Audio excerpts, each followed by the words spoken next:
Originalno kafeto se jadelo. Afrikanski te pleminjagi mešale zrnata kafe so maslo i pritoa dobivale energetski topčinja koji možat da se jadat. Razvojot na islamot go potpomognal širenjeto na kafeto. Religijata go zabranuvala pijenjeto alkoholno kafeto se smetalo za prifatljiv pijalak.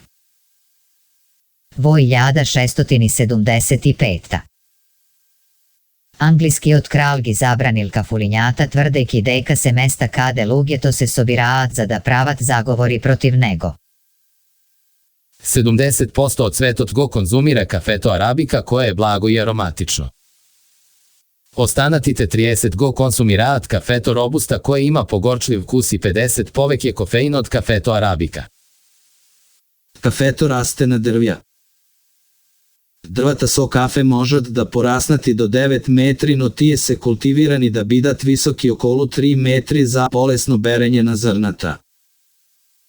Zrnoto na kafeto je sušnost seme smešteno vo sjajna crvena bobinka. Kafeto je vtora pored stoka so koja najmnogu se trgula. Na prvo mesto je na tata.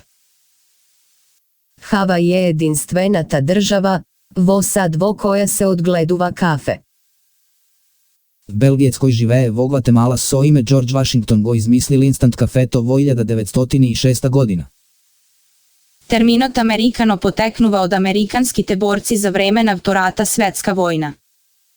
Tije go pijele espresoto razredeno so voda za da go namalat negovi od silen vkus.